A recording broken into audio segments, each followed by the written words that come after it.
अस्सलाम वालेकुम। ट्रंप ने फ़लस्तीन और गज़ा के मसले के ऊपर एक 20 नुकाती हल पेश कर दिया है, जिसको नेतन्याहू ने भी कबूल किया है और बहुत से मुस्लिम ममालिक बशमूल पाकिस्तान ने उसको वेलकम किया है। अब इसमें सबसे अहम पेशरफ्त तब होगी कि जब हमास की जानिब से इसको गैर मशरूत तरीके से कबूल भी कर लिया जाए और एक इंटरनेशनल फ़ोर्स का तस्वुर दिया गया जो मुख्तलिफ़ ममालिक मिलकर बनाएंगे।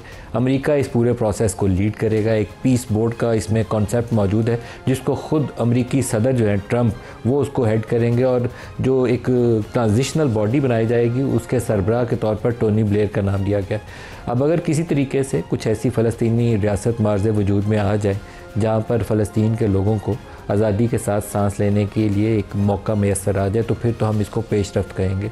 लेकिन बाज़ इशूज़ के ऊपर तहफ़्फ़ुज़ात भी मौजूद हैं, जैसे टोनी ब्लेयर का नाम जो है, टोनी ब्लेयर वो शख्सियत हैं जो वेपन्स ऑफ मैस डिस्ट्रक्शन के नाम के ऊपर इराक़ के ऊपर हमला करवाने के लिए एक कलीदी किरदार अदा करने वाले हैं।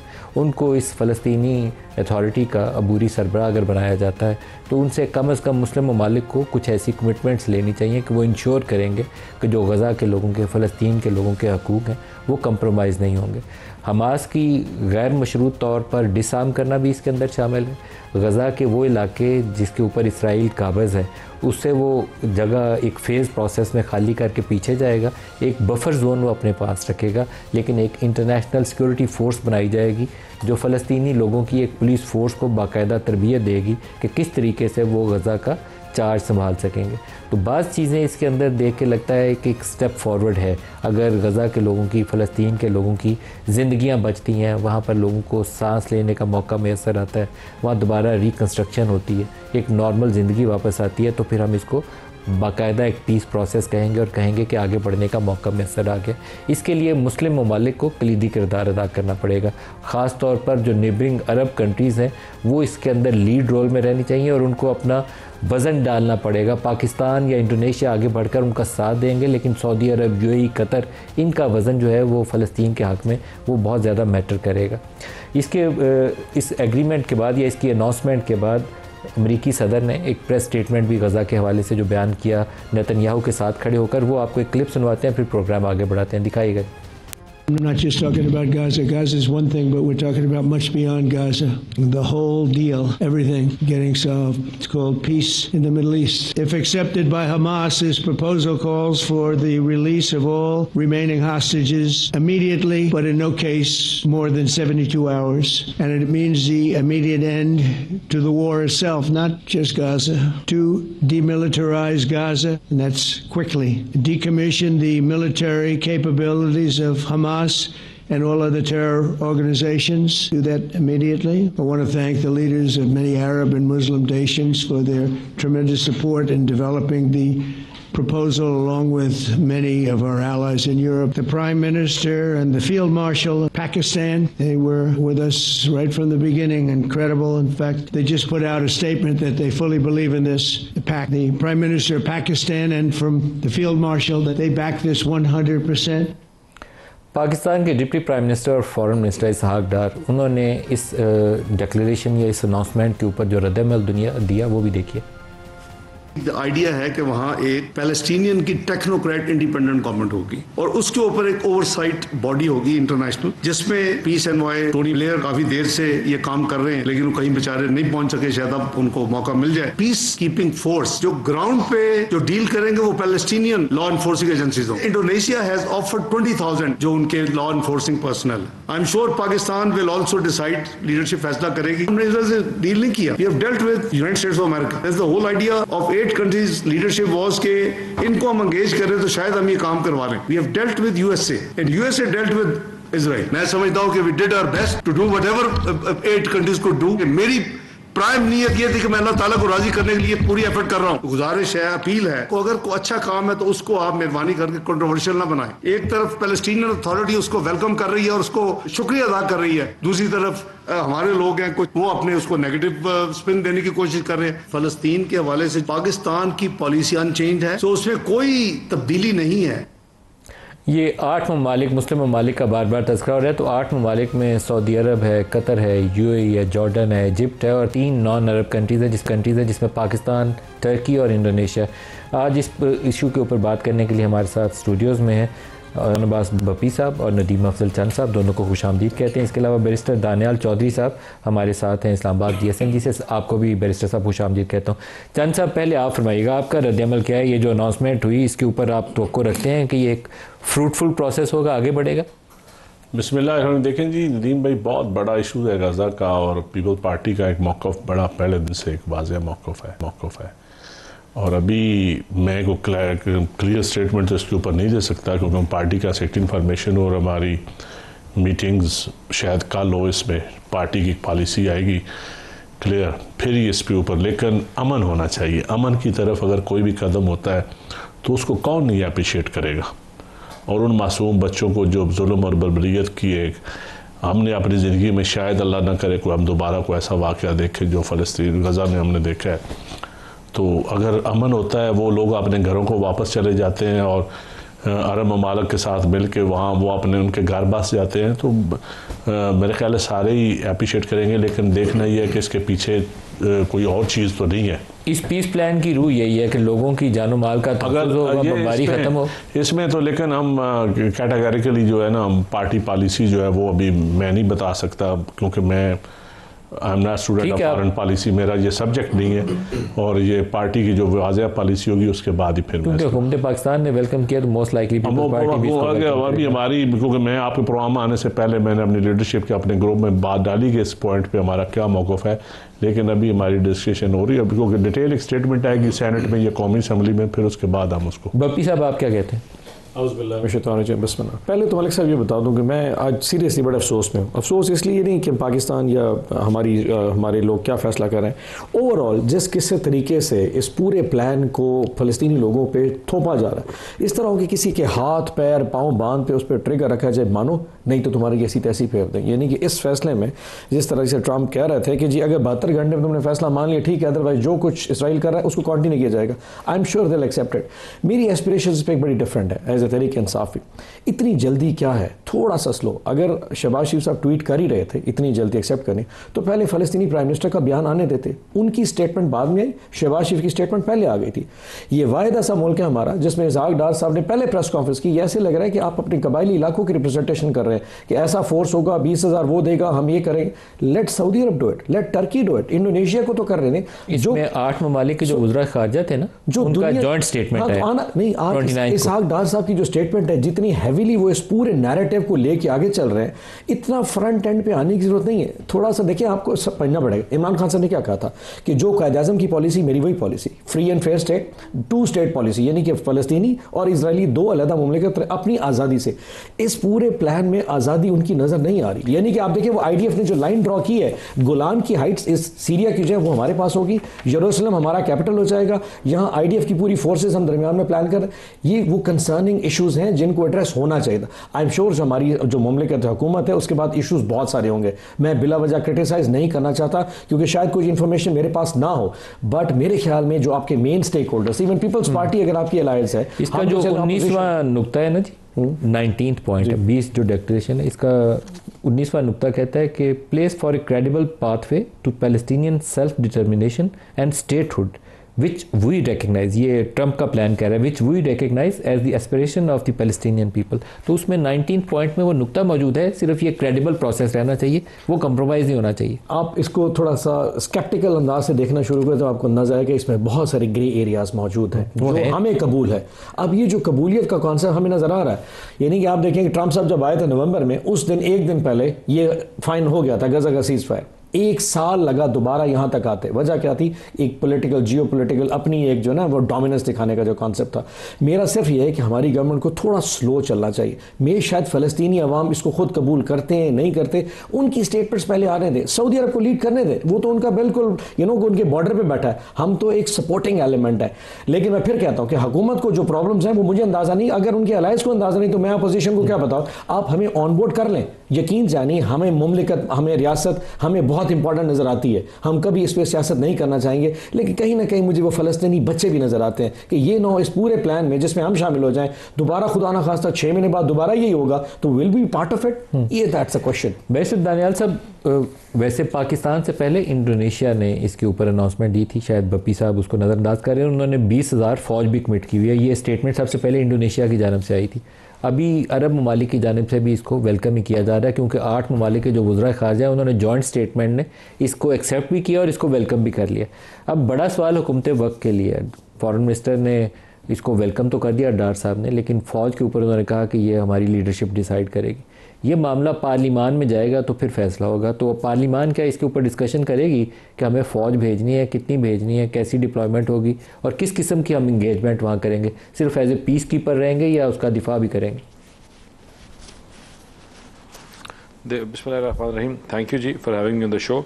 देखें, शायद इनको ज़्यादा ये इसको सेकंड तब कर सकते अगर रॉथस्चाइल्ड फैमिली या जैक गोल्डस्मिथ की स्टेटमेंट आती। आई थिंक कि जो इनकी बातें सुनने को मिल रही हैं, मुझे बताएं कि आज जो वर्ल्ड ऑर्डर है वो है क्या है? That is might is right. और जो गज़ा के हालात हैं वो सर्वाइवल ऑफ द फिटेस्ट है। वहाँ रोज़ हर आने वाले दिन में कितने बच्चे, कितने लोग शहीद हो रहे हैं और कितने लोग मारे जा रहे हैं। This is not a story that is not known to all of us. मुझे बताएं कि एक जान भी, ऐसा कोई अग्रीमेंट हो कि जिससे एक जान भी बच जाए, क्या वो अग्रीमेंट गलत है?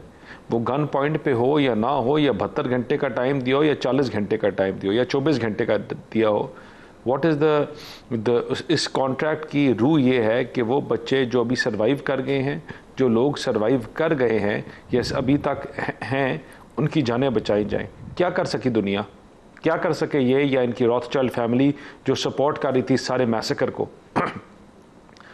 We had nothing, we could unfortunately the entire Muslim उम्मा कुड हैव डन नथिंग अगर ये कॉन्ट्रैक्ट ना भी आता, और आज तक नहीं कर सके। और ये बड़ा अनफॉर्चुनेट है कि हम उन बच्चों के साथ, उन लोगों के साथ हमने अपनी आवाज़ उठाई, और आवाज़ से अलावा हमारे मस्जिदों में, रोडों पे तो हम निकल सके, लेकिन और हमारे पास कुछ करने के लिए नहीं था।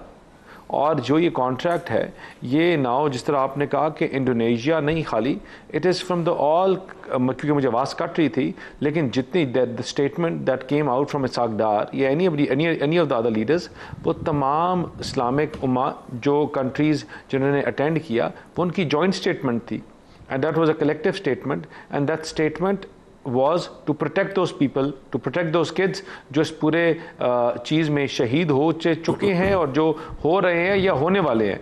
तो मुझे लगता है कि एक पाकिस्तान का एक पॉजिटिव रोल रहा है इस पूरी चीज़ में, पॉजिटिव रोल रहेगा हमारी गवर्नमेंट का, हमारे आर्म फोर्सेस का, हमारे प्राइम मिनिस्टर का। They all played a very vital and important role in this. हमसे बहुत ज़्यादा ताकतवर और आर्मी की डिप्लॉयमेंट वाला मामला आप पार्लिमान में लेकर जाएंगे जी, क्योंकि ये सबसे अहम इशू जो है ये पार्लिमान की अप्रूवल से होना चाहिए, आई होप, और इसको डिस्कशन होनी चाहिए। देखें, अभी तो जितनी भी चीज़ें हैं वो प्रिलिमिनरी हैं, और कि वो इशू पार्लियामान में आएगा या नहीं आएगा, या कब आएगा या कैसे आएगा, या इसके ऊपर ज़रूरत है भी या जाएगी हमारी अफवाज या नहीं जाएगी, I think this time will tell. And when the prime minister is back and he has chaired the meeting, तो उसके बाद जो है इसके ऊपर जवाब दिया जाएगा या जवाब दिया जा सकता है। लेकिन जो एक इम्पॉर्टेंट चीज़ है इधर कि पाकिस्तान इस पूरे जर्नी में एक विक्टोरियस मुल्क होकर निकला है। पाकिस्तान अपनी साख जो कुछ जमात की नाअहलियों की वजह से इंटरनेशनल आइसोलेशन में था, जिससे कोई मुल्क बात करने के लिए तैयार नहीं था, वो साख अपनी वापस लेने में कामयाब हुआ है। And we have come to a place, मैं हमेशा कहता हूँ कि हम जो है ना, हम कभी बंदूक उठा के इस साइड पे, कभी बंदूक उठा के उस साइड पे हमें नहीं जाना चाहिए। We should be mediators in this world order where might is right। Pakistan does have a might, हमारी अफवाज, हमारे लोग जो हैं ये ताकत भी रखते हैं, जवाब देने की सलाहियत भी रखते हैं, और हमारे जवान जो हैं अपने मुल्क की दिफा के लिए अपनी जान देने से पहले एक सेकंड के लिए भी नहीं सोचते। तो ऐसा मुल्क हो तो उसको एक मीडिएटर का कॉमन ग्राउंड को फाइंड करके सॉल्यूशंस निकालने चाहिए, सॉल्यूशन ड्रिवन हम मुल्क हों। और इंशाल्लाह पाकिस्तान जिस तर्ज पे चल रहा है, इससे आगे मुल्क के लिए भी, इस्लामिक जो काउंसिल है और उलमा जो काउंसिल है और इस्लामिक ममालिक हैं, उसके लिए भी बेहतरी होगी, और हमारे अपने मुल्क के लिए भी बेहतरी होगी इंशाल्लाह। अच्छा चंद साहब, जो उन 8 ममालिक में पाकिस्तान की मौजूदगी थी, ट्रंप वाला वो इजलास जो फ़लस्तीन के हवाले से था, उसका बड़ा फैक्टर पाकिस्तान और सऊदी अरब का वो पैक्ट है जो सिक्योरिटी की डील हमने की, उसकी वजह से हम स्टेक होल्डर बन गए हैं बाकायदा इस फ़लस्तीन के मसले में। अदरवाइज़ मोस्ट लाइकली ये था कि अरब ममालिक बैठे होते साथ, टर्की साथ बैठा होता। देखिए मेरे ख्याल में पाकिस्तान का जहाँ तक पाकिस्तान का इंटरनेशनली रेलेवेंट होना या खारजा पॉलिसी के तौर पे, मैं समझता हूँ ये तो खुशाइंद बात है, लेकिन पार्लियामान है, इन फंक्शन है। अगर कोई भी मुआहदा आप दुनिया के लेवल पे करते हैं तो मेरे ख्याल है पार्लियामान में डिस्कस होना या पार्लियामेंट में ले होना उसकी बाइंडिंग भी है। सऊदी डिफेंस डील भी कोई हर चीज़। इससे पहले 2008 में जब रज़ा रब्बानी साहब चेयरमैन नेशनल सिक्योरिटी कमेटी थे, मैं उसका मेंबर रहा हूँ 2 साल, तो उसमें सारे स्टेक होल्डर होते थे, मीटिंग्स इन कैमरा मीटिंग्स होती थी, तो ये फैसला होता था कि जो मुआहदे हमारे उसमें फैसला हुआ था कि आइंदा वो असम्बली के ऊपर हाउस के अंदर ले होंगे। तो मेरे ख्याल में अभी ये भी जो फ़लस्तीन वाला इशू भी है, इसको अगर पार्लियामान से एक स्टैंप लगवा लें, पार्लियामान के अंदर अच्छी डिबेट हो जाए, तो मेरे ख्याल है पाकिस्तानी कौम भी आपके साथ शामिल हो जाएगी। कोई भी आप फैसला करेंगे, देखें बात बैरिस्टर साहब की एक लिहाज से ठीक है कि हमने किस हद तक हेल्प कर सके उनकी, एक इखलाकी हेल्प की हमने, कुछ भी नहीं कर सके। हम भुट्टो साहब के दौर से लेके आज तक उनकी हेल्प कर रहे हैं, हम जो इखलाकी कर रहे हैं ना, इससे पहले की है हमने, पहले तो बड़ी बड़ी हेल्प की है, लेकिन आज हम सिर्फ इखलाकी हेल्प ही कर सकें। तो मेरे ख्याल में अगर अमन होगा तो अमन में पाकिस्तान का कोई किरदार, मुस्बत किरदार होता है, जो कल को हमारे ऊपर कोई दब्बा ना लगे, तो वो खुशाइंद बात होगी। हमें अभी उस क्रिटिकल उसमें से कीड़े निकालने की बजाय मैं समझता हूँ कि थोड़ा सा आगे इसको पॉजिटिव ही हमें देखना चाहिए, और पार्टीज़ के अंदर जब पार्लियामान के अंदर बात आएगी, पॉलिटिकल पार्टीज़ के अंदर डिस्कशन होगी, तो फिर ही कोई वाज़िया मौक़िफ़ इसके ऊपर आ सकता है। कीड़े तो लेकिन बैतुल मक़दस की हैसियत क्या होगी, बड़ा इंपॉर्टेंट क्वेश्चन। देखें वो हैसियत तो उनकी जो हम फ़लस्तीन का मौक़िफ़ है वही रहनी चाहिए, तो वो तो फिर वो उनका हेडक्वार्टर बनेगा, उनका दारुल खिलाफा बनेगा। मस्जिद अल-अक़सा का स्टेटस क्या होगा? यही तो वो तो जो जिसके लिए सारी जंगें उन्होंने लड़ी हैं, तो ये तो पूरी दुनिया के मुसलमानों का एक वो मरकज़ है ना, तो मेरे ख्याल में उसके पर कोई दूसरी राय नहीं। वो इस चीज़ से वाज़े नहीं होता। आई होप कि ये इन्होंने जब 8 वज़ीर खारजा बैठे थे पहले वो ठीक है, सबने पहले फ़लस्तीनी प्राइम मिनिस्टर की स्टेटमेंट आई या दुनिया की दूसरे अरब ममालिक की है, फिर पाकिस्तानी जब प्राइम मिनिस्टर साहब या वज़ीर खारजा साहब पार्लियामान को एतमाद में लेंगे, अपने इत्तेहादियों को एतमाद में लेंगे, तो फिर ही इसके ऊपर को वाज़िया मौक़िफ़ आ सकता है। मैं थोड़ा सा लेट इट बी क्लियर कि मैं और तहरीक इंसाफ हम इस पर सियासत नहीं चमकाना चाहता। I'm not sure कि सियासत होनी चाहिए क्योंकि फ़लस्तीनियों की ज़िंदगियों का मैंने सिर्फ उनके ट्रम्प के 20 पॉइंट्स के ऊपर थोड़ा सा अपना एक पॉइंट ऑफ व्यू दिया, और इस चीज़ को भी क्लियर करते हैं कि अगर ये पाकिस्तान की रियासत और फ़लस्तीन के लोगों के लिए आए तो हम साथ खड़े।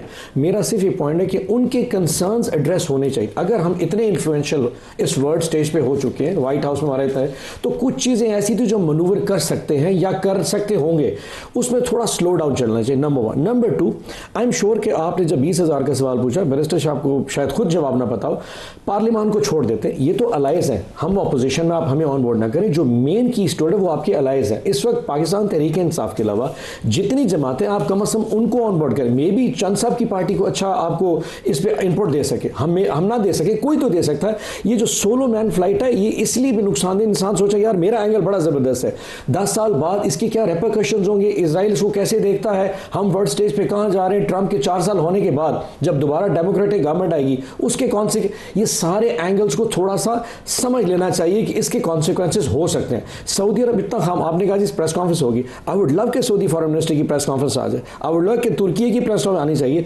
हम या इंडोनेशिया, हम थोड़ी सी थर्ड पार्टीज है, अरब ममालिक आर द मेन की स्टोक होल्डर, और 72 घंटे के टाइम में अगर फलस्तीनी लोग ये कहते हैं कि जी हमें कबूल है, हमास कहती है हमें कबूल, हमें जाना चाहिए, क्योंकि फिर वो बेचारे खुद, लेकिन ये आपको याद रखना है कि वो इसको विलिंगली एग्री कर रहे हैं, ये कोई इंटेंशन ऐसा नहीं है कि बहुत ज़बरदस्त मुआहदा लेट्स गो, नो, बिकॉज हम मरने वाले, अगर आज नहीं मानेंगे तो 80 लोग रात को फिर शहीद हो जाएंगे। हर दिन 80 लोगों की शहादत के नतीजे में उन्होंने कहा शायद यार मान लेते हैं, अगर इस पे आके हम साथ खड़े हैं, फेयर इनफ विद यू जी। अच्छा दानियाल साहब, पाकिस्तान की जो इंगेजमेंट है वो बाज़ लोगों का ख्याल ये है कि शायद हम अपने कद से, बप्पी साहब की बातों से भी लगता है हम अपने कद से कोई बड़ी इंगेजमेंट ना कर रहे हो, क्योंकि ये लॉन्ग टर्म इम्प्लीकेशंस के ऊपर लोग सवाल उठाते हैं। मिडल ईस्ट के अंदर आप एक बड़े पावरफुल प्लेयर के तौर पर अब आपका रोल बन गया, पहले आपने सऊदी अरब से डिफेंस डील की, अब पैलेस्टाइन के अंदर आप पीस नेगोशिएटर के तौर पर या बल्कि स्टेबलाइजेशन फोर्स का हिस्सा बनने जा रहे हैं आप, तो ये एक बड़ा पावरफुल पोजीशन है। उसके लिए हमारे पास गुंजाइश मौजूद है। दो तरह से इस्तात चाहिए होती है, मिलिट्री फोर्स जो आपके पास है और economic force to sustain these activities जो हम लैक करते हैं। देखिए, पाकिस्तान जो है इस रीजन की one of the strongest military force भी है और एक ताकतवर कौम भी है। हमें अनफॉर्चुनेटली बार बार जो मार पड़ती है वो इकोनॉमिक फ्रंट के ऊपर पड़ती है। ना हमारे लोगों में मेहनत की कमी है, ना हमारे मुल्क में अपॉर्चुनिटीज़ की कमी है, और उसकी बहुत बड़ी रीज़न ये भी है कि दुनिया ये जो वो ममालिक जो मुस्लिम उम्मा को स्ट्रॉन्ग होते हुए या इस ममालिक को ताकतवर होते हुए नहीं देखना चाहते थे, दे रियलाइज्ड कि पाकिस्तान हैज़ द पोटेंशियल, और हमने उस पोटेंशियल में 1998 पे पूरा उतरे और प्रूव किया दैट पाकिस्तान खाली बातों से नहीं, it stands as the first Muslim nuclear power country, not as a attacking mechanism on any other country but a deterrence, और अपने आप की दिफा के लिए, अपने मुल्क के दिफा के लिए हमने ये प्रोग्राम चूज़ किया और उसमें कामयाब हुए। अब इस टाइम पे जब हमारा सऊदी के साथ इम्पैक्ट हुआ है तो ऑटोमेटिकली आपकी जो सेल पिच है you've gone into another league, और इस जगह जब पाकिस्तान का और सऊदी का मुआहदा है तो इसमें I think in coming days बहुत बेहतर चीज़ें आएंगी और हमारा रोल जो है वो बड़ा खुल के और खिल के सामने आएगा। और पाकिस्तान का वो रोल जो है, मैंने जिस तरह कहा कि वो कोई किसी के साथ लड़ना या झगड़ना या कोई बंदूक उठा कर तानने वाला रोल नहीं होगा, वो इंशाल्लाह मीडिएटर का रोल होगा, वो एक दीवार का रोल होगा। वे विल बी आवर फोर्सेस और as a nation Pakistan will play its role कि वो जो इसका रीजन का बैलेंस है उसके तवाज़न में या इसका जो बैलेंस है उसको कायम रख सके। तो आई थिंक कि इसको अगर परसीव किया जा रहा है इस तरह कि हम कोई जंगें लड़ने जा रहे हैं या कोई हम किसी के ऊपर हमले करने जा रहे हैं, तो I think it's not at all like that. एक मीडिएटर का रोल होगा, एक बैलेंसिंग फैक्टर या बैलेंसिंग एक्टर का रोल होगा, और जो इस रीजन में बैलेंस के लिए या इस रीजन की बेहतरी के लिए भी अच्छा होगा। वरना इंडिया इस तमाम रीजन को डोमिनेट करता रहा है पिछले बड़े अरसे से, वो बुली करता रहा है, उसने जो चाहा किया, जो कहा किया, and we all witness to it. और इंडिया का जो इमेज था उसने इस रीजन में और दुनिया में बनाया हुआ था कि हमें कोई दुनिया में डिफीट नहीं कर सकता, हमारे आगे कोई खड़ा नहीं हो सकता, हमारे आगे कोई जवाब नहीं दे सकता। पाकिस्तान तो एक मट्टी का ढेर है जिसको हम एक हवा से के झोंके के साथ उड़ा के रख देंगे। आई थिंक जब उनकी ये मिथ टूटी है, जब उनके वो 6 जहाज़ों ने उनकी मिथ ख़त्म की है, तो पाकिस्तान की जो रियलिटी है वो सामने आई है। और हमारी रीजनल डिप्लोमेसी, अच्छा एक ब्रेक ले लें जो रीजनल दानियाल सर, ब्रेक एक ले लें। आपको एक ट्रंप का स्टेटमेंट सुनाऊंगा। हमारे एयरफोर्स चीफ को एक इंटरनेशनल मैगजीन है, उसने चंद माह पहले उनका रेफरेंस दिया था कि पाकिस्तान ने 7 जहाज़ गिराए और राफेल 3 नहीं है 4 गिराए हैं। तो आज ट्रंप साहब ने भी अपनी तादाद वो 6-0, वो जो हमारे क्रिकेटर दिखाते हैं ना 6 और 0 करके, वो इंडिया वालों को मसला बड़ा होता है, आज ट्रंप साहब ने उसको 7-0 कर दिया। ब्रेक ले लें, ब्रेक से वापसी पे दिखाते हैं आपको, हमारे साथ रहिए।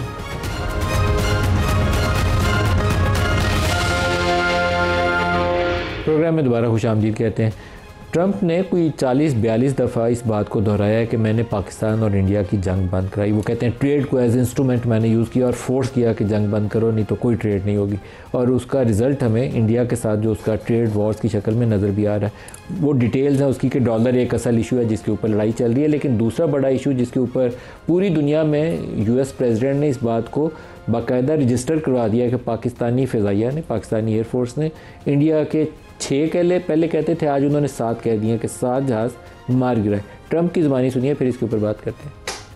Recently, I had India and Pakistan were going at it, and I called them both. And in this case, I used trade. I'm not going to trade with you. You start 2 nuclear nations, big nuclear. And no, you cannot do that. I said, yes, I can. You go into this freaking war that I'm hearing about. You know, actually, they just shot down 7 planes. 7 planes. It was starting. I stopped the war. It was the field marshal, who's a very important guy in Pakistan, and he was here 3 days ago. He said that to a group of people that were with us, 2 generals, but a group. he said this man saved millions of lives, the war from going on, and that war was going to get very bad. President Trump saved millions and millions of lives, and I was very honored. I loved the way he said it. अमेरिकी सदर के कानों में ये एक music था बाकायदा, जब उनको बताया गया कि मिलियंस ऑफ लाइव्स आपने सेव की। ये बात उन्हें हमारे फील्ड मार्शल की बहुत अच्छी लगी और पाकिस्तान ने उनको पीस प्राइज़ के लिए भी नॉमिनेट किया हुआ है। तो ट्रंप इज़ वेरी हैप्पी, उन्हें पाकिस्तानी प्राइम मिनिस्टर भी बहुत पसंद है और पाकिस्तानी फील्ड मार्शल भी बहुत पसंद है। वो कहते हैं आई लव पाकिस्तान। चंद साहब, ये एक नई दुनिया है, वो आई लव पाकिस्तान। पहले वो पिछले दौर में कुछ और कहा करते थे, अब वो चेंज हो गए। वो कहते हैं ग्रेट गाय। अच्छी बात है जी, अगर कोई पाकिस्तान से मोहब्बत करता है तो हमारे लिए खुशी की बात है। तो इसमें तो कोई दूसरा न्यू वर्ड मैं तो एंजॉय कर रहा हूँ। आई लव पाकिस्तान मगर कोई अमेरिकन प्रेसिडेंट कहता है तो अब देखें, अल्लाह करे इसके कोई जब वो आई लव पाकिस्तान कहें या वो कहें कि Pakistani field marshal and prime minister they are great guy, वो रिपीटेडली कहते हैं, ये टर्म यूज़ करते हैं, तो आपको साथ लगता है कि कोई उनका कोई फॉरेन पॉलिसी गोल तो नहीं है, कोई ऐसी तशवीश तो नहीं आपको लाक होती? देखिए, तशवीश तो जी यकीनन होती है। अफ़गानिस्तान की जंग में हम अफ़गान जहाज़ में हमें घुसेड़ के रशिया के ख़िलाफ़ कितने साल हमने जंग लड़ी, आज रिजल्ट क्या निकल रहा है हमारे साथ। रूस के खिलाफ भी अभी वॉर ऑन टेरर वाला जो उनका ड्रामा था, फिर वो करके चले गए। डर तो लगता है, कौमों को डरना भी चाहिए। और पॉलिसीज़ में समय तो हमारे जो थिंक टैंक्स हैं, जो हमारी पॉलिसी मेकर हैं, उनको बड़ा गौर से और अपने साहब का क्या करना चाहिए। वो बगराम एयरबेस भी अमेरिका मांगता है अफगानों से, लेकिन ये इस इलाके के अंदर कुछ आएंगे, उनके गोल जाएंगे। नहीं भाई, ये बड़ा टेक्निकल से सवाल है, इस पर मैं बिल्कुल बहस ही नहीं करना चाहता। सच्ची मैं आपको बात बताऊं, इसलिए नहीं करना चाहता कि जब तक ये पार्लियामान में या फॉरेन पॉलिसी की कोई स्टेटमेंट, क्लियर पॉलिसी ना आ जाए हमारी। अभी हमारी स्टेट की कोई क्लियर पॉलिसी नज़र नहीं आ रही। अब जो सऊदी अरेबिया का इम्पैक्ट हुआ है, जो अभी ये जो हो रहा है, इसके बाद अभी जब पार्लियामान में या पॉलिटिकल जमातों के सामने कुछ चीज़ रखेंगे तो फिर उसके ऊपर डिबेट होगी। और हमारी नेक ख्वाहिशात है अपने मुल्क के लिए, अपने फील्ड मार्शल, अपने प्राइम मिनिस्टर के लिए कि, लेकिन देखना यह है कि किस हद तक हमसे मांगा क्या जा रहा है, हमने देना क्या है इसके बदले, ये भी सामने चीज़ें आनी चाहिए। अच्छा बप्पी साहब, जो वो इंडिया के ज़ख्मों पे जब वो नमक छिड़कते हैं ना, वो कहते हैं कि पाकिस्तान ने 7 जहाज़ मार गिराए और Pakistani field martial army chief हमारा उसको कहते हैं ग्रेट गाय, तो वो लगता है उस वक्त तो बड़ा मज़े की काम है। लेकिन वो दूसरा जो फॉरेन पॉलिसी गोल वाली उनकी अमेरिका की एक टिपिकल अप्रोच होती है, वो कहते हैं कि मुझसे ये ले रहे हो तो मुझे दे कह रहे हो, उसके ऊपर मेरे ख्याल में कुछ इन हाउस थिंकिंग होनी चाहिए। मालिक साहब, ये जो नया वर्ड ऑर्डर है, it's a new Trump world, ठीक है, it's good to be on his side, ये बड़ा ज़बरदस्त है। बट अल्टीमेटली हम एक इतनी बड़ी इकॉनमी नहीं है कि शायद उसका बोझ ना उठा सके। हमारे क्रिटिकल इशूज़ है। हमारा अफगानिस्तान की जितना बॉर्डर है वो बहुत इनसिक्योर हो चुका है। आपकी जितना वॉर एंड टेरर का कॉन्सेप्ट है, अफगानिस्तान जब अमेरिका जाएगा, हमारे इशूज़ वहाँ पे टेररिज्म के स्टार्ट हो चुके हैं। अमेरिका ने अभी ईरान के ऊपर पाबंदी लगा दी है। कल को ईरान के खिलाफ ऑपरेशन करता है, where do we stand? Afghanistan और ईरान का इशू ऐसा है कि कहीं हम ओवरप्ले ना हो जाए। जो मैंने पहले हाफ में भी आपको कहा था, हम अपने मसल के हिसाब से चलें। आज बहुत सारी चीज़ें अच्छी लग रही हैं और यकीन करें मैं फ़ख्र से कह सकता हूँ this is very good, but ultimately ये ना हो कि इस फॉरेन पॉलिसी में किसी ऐसे हॉटस्पॉट पे खड़ा हो जाए कि जहाँ पे शायद वो वजन ना उठा सके और फिर वहाँ से यूटर्न लेना पड़ जाएगा। That will be detrimental. वो जो बुश कहता था ना, विद अस और अगेंस्ट अस, वो वाली सिचुएशन। आपको 2019 में हमें कहा गया कि आपने इसराइल को कबूल करना है। आपको शायद याद है बाजवा साहब ने कहा था, इमरान खान साहब ने बड़ा क्लैरिटी से कहा था डेफिनेटली नॉट, और प्रेशर हम पे भी था क्योंकि बड़ा साउंड अच्छा कर रहा था कि ये करेंगे, अमेरिका बड़ा खुश हो जाएगा। मैंने जब ये डॉक्टर शमा जुनेजो का देखा ना, ये जो पिछले 1 हफ्ते से समझ, तो मैं भी थोड़ा स्केप्टिकल हो गया कि ये बीबी कहाँ से आ गया अचानक, आउट ऑफ नोवेयर। यूएनजी बैठी है, जहाज में बैठी है, होटल में ठहरी है, सागदार से अपना फॉरेन डिफेंस मिनिस्टर चला कि वो कहाँ से, ठीक, सो किसी को पता नहीं चला अभी तक। फॉरेन ऑफिस से लेकर डिफेंस मिनिस्टर सारे डिनाइल जारी कर दी ना। इसका मतलब प्राइम मिनिस्टर रिस्पांसिबल, उसको एक्सेप्ट करना। मैं ये कहता हूँ कि सारी जो लव स्टोरी है, अल्लाह ना करे कहीं अब्राहम अकॉर्ड भी ना खत्म हो। देखें, आप दुनिया की बहुत सारी मुसलमान बोले कबूल कर लिया, ये ना हो ये मोहब्बत में किसी ने डोनाल्ड साहब कह दिया आए नहीं अब्राहम अकॉर्ड। हम एज अ मुसलमान, क्या मैं समझता हूँ, क्या हमसे कोई कहे कि जाके जब तक फलस्तीनी एक रियासत मुकम्मल नहीं होती, क्या इसराइल को एक्सेप्ट कर लें एज अ मुसलमान? ना, I don't want to overplay it, but I just want cautious approach रखे, थोड़ा स्लो चले, लोगों से डिस्कशन करे, कोई हर्ज नहीं है। आई एम श्योर कि गवर्नमेंट में बहुत सारे सियाने बैठे होंगे, लेकिन पीपल्स पार्टी में भी शायद सियाने लोग बैठे हों। दे इस्लामाबाद में थिंक टैंक्स बैठे हैं, उनसे बात दानियाल साहब से पूछे, थोड़ा लॉन्ग टर्म में चले। दानियाल साहब, पहले तो शमा जुनेजो के ऊपर अगर आप जवाब देना चाहें तो आई थिंक मुनासिब होगा, क्योंकि डिफेंस मिनिस्टर ने भी उसके ऊपर सवाल उठा दिया। फॉरेन मिनिस्टर ने तो बाकायदा रिटन स्टेटमेंट फॉरेन ऑफिस से जारी किया कि वो उस डेलीगेशन की जो लिस्ट थी वो मैंने साइन की थी और उसमें ये शामिल नहीं थी।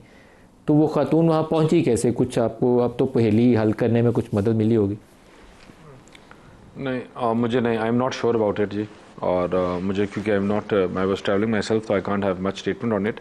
लेकिन जहाँ तक ये कॉन्स्पिरेसी की जा रही है, कॉन्स्पिरेटर्स का काम ही होता है कॉन्स्पिरेसी और बातें करना। She has no relevance, what the relevance is कि हमने अचीव क्या किया है, हमारे गोल्स। कॉन्स्पिरेसी क्या थी सर? उस खातून को अंदर कैसे पाया गया? ये कॉन्स्पिरेसी नहीं, कॉन्स्पिरेसी के क्या है, किस तरह है, क्या अब्राहम कॉड है, क्या करवाना चाह रही है, कौन किसके साथ है, इजराइल का क्या है, ये तमाम बातें जो हैं ये कॉन्स्पिरेटर्स करते हैं और वो करते रहेंगे। हदफ और गोल ये था कि आपने उस पीस मिशन पे जिस पे गए हैं उसको आपने एड्रेस करवाना है। वो पीस मिशन एड्रेस हुआ है और पाकिस्तान इसमें एक अच्छा प्लेयर, मुस्बत प्लेयर होकर निकला है। और जो पाकिस्तान का रोल है वो आपने अमेरिकन जो प्रेसिडेंट हैं उनके मुंह भी सुना और आपने वैसे भी देखा। और मैंने जिस तरह कहा कि बाज़ चीज़ें जो है ना, आपको, मुझे एक दफ़ा किसी बंदे ने पूछा कि यार कि व्हाट इज़ द कॉम्पिटेंस, तुम्हें क्या लगता है कि ऐसी क्या सलाहियत है कि मियाँ साहब में और इन लोगों में कि यार कि हर दफ़ा आते हैं कोई ना कोई इनसे जुगाड़ या कोई चीज़ बेहतर हो जाती है। तो मैंने कहा इनके माथे की लकीर, अल्लाह ताला जो है ना इंसान को वसीला बनाता है और रब के फ़ैसले होते हैं और हम लोग जो होते हैं वसीला बनाते हैं। और इसी अल्लाह ताला ने ये काम करवाना था, हमारे से करवाना था, पाकिस्तान से करवाना था, मियाँ शहबाज शरीफ से करवाना था, जनरल आसिम मुनीर से कराना था और अल्लाह ताला ने करवाया। और इंशाअल्लाह मुझे उम्मीद है कि इसमें जो बच्चों की शहादतें हो चुकी हैं, जो जाने जा चुकी हैं, इंशाअल्लाह इसमें आगे इससे और नहीं होगा। और पाकिस्तान का भी जो इज़्ज़त है, साख्त है, वो इस रीजन में भी बेहतर होगी, दुनिया में भी बेहतर होगी। पाकिस्तान जिसके ऊपर कभी दहशतगर्दी का तोहमत लगाई कि हम उसको हार्वेस्ट करते हैं, कभी क्या लगी, हम सबसे बड़े अफेक्टीज़ हैं इस पूरी वॉर ऑन टेरर में। पाकिस्तान ने सबसे ज़्यादा जानें दी हैं। जब ये दुनिया को दहशतगर्दी का मतलब शायद इतना पता नहीं था, तब हमारे हर साल 9 से 10 हज़ार लोग सिविलियन शहीद हो रहे थे उस जंग में जिसमें हमारा कोई हिस्सा नहीं था, मतलब जिसमें हमारा कोई किरदार नहीं था, लेकिन we were dragged into it. और पाकिस्तान ने इसके रिपरकशंस फेस किए, हमने उस दहशतगर्दी को एड्रेस किया और आज भी कर रहे हैं। जब पार्लियामान में खड़े होकर उन दहशतगर्दों के हक में नारे लगाए जाते हैं, इस बात की है कि दोबारा वो टेररिज्म का जो स्पिल ओवर है उसके खोल, हम बॉर्डर के पार से दोबारा उसका कोई नया रास्ता ना खोल दें। ये बड़ा इंपॉर्टेंट है क्योंकि अभी भी आपका सारा टेररिज्म अफगान रास्ते से पाकिस्तानी इलाकों में आता है। आज अभी BBC उर्दू ने खबर की हुई है, वो कहते हैं कि वो थर्मल उनके पास वो गन्स है, उसके साथ वो हमारे थानों को अटैक करते हैं। क्वाड कॉप्टर्स उन्होंने कहा लेकर आए, उन्होंने पूरी डॉक्यूमेंट्री आज अपनी वेबसाइट पर डाली है। दहशतगर्द क्वाड कॉप्टर्स लेकर आते हैं, नीचे उन्होंने बम लगाए हुए हैं और ऊपर से वो गिराते हैं, थानों के ऊपर हमला कर रहे हैं। नदीम मलिक साहब, सारा अफगान सॉइल इस्तेमाल हो रही है। अब नदीम मलिक साहब, वो स्पिल ओवर खुला हुआ है, वो स्पिल ओवर बंद नहीं हुआ। वो स्पिल ओवर उसी तरह रोज़ हमारे जो बच्चे शहीद हो रहे हैं, जो हमारे अफवाज शहीद हो रहे हैं, हमारे जो बच्चे शहीद हो रहे हैं उन बॉर्डर्स के ऊपर, वो उसी स्पिल ओवर की वजह से, उस स्पिल ओवर को बंद करने के लिए पाकिस्तान जो रोल प्ले कर रहा है। जब हम बात करते हैं कि स्पिल ओवर को बंद करेंगे और ये जो क्रॉस बॉर्डर टेररिज्म है इसको हम रोकेंगे, तो उन बच्चों की जो शहादतें हैं ये इस चीज़ की गवाही देती हैं कि किस तरह वो स्पिल ओवर खुला हुआ है, रोज़ हमले किए जा रहे हैं। जब हम ऑपरेशन और चीज़ों को स्वीपिंग करने की बात करते हैं तो हम इसीलिए करते हैं कि उन लोगों को जिनको इनकी जमात ने इन्फिल्ट्रेट किया, यहां आके बैठाया, उस जगह आकर आज वही हमारे बच्चों के ऊपर हमला कर रहे हैं, हमारे लोगों पर हमला कर रहे हैं और वहां अमेरिकी भी जिम्मेदार हैं, सारा असला छोड़ के वहां चले गए हैं और भुगत हम रहे हैं। सब जिम्मेदार हैं, लेकिन इसके जो कीमत है वो कौन भुगत रहा है? वो हमारे जवान भुगत रहे हैं, पाकिस्तान भुगत रहा है, हमारे पाकिस्तानी कौम के बेटे शहीद हो रहे हैं, पाकिस्तान कौम भुगत रही है, ठीक है ना। और तो वही बिल्कुल एंड पे आ गए। एक चंद साहब से सवाल कर लें अगर आपकी इजाजत हो। इस चीज के ऊपर हम एक होकर हम बात करेंगे, एक होकर हम ये लड़ाई लड़ेंगे तो ये जंग हम जीतेंगे भी, और इंशाल्लाह दुनिया में जिस तरह हम फतह हासिल कर रहे हैं इंशाल्लाह यहां भी करेंगे। चंद साहब, आजकल आप एक इस बहस से थोड़ा हट के सवाल है, आखिरी 1-2 मिनट है, पंजाब गवर्नमेंट को आप चैलेंज कर रहे हैं, तो आपके ख्याल में वो? हम चैलेंज नहीं कर रहे, 4 चीज़ें, टाइम शार्ट है।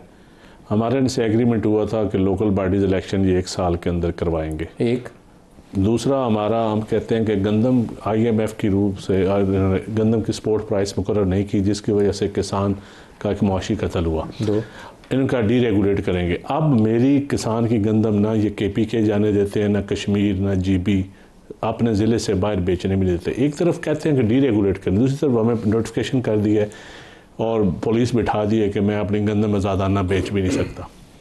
तीसरा है हमारा अब क्रशिंग सीज़न शुरू होने वाला है गन्ने का, और चीनी इंपोर्ट करना शुरू कर दी। वो क्यों?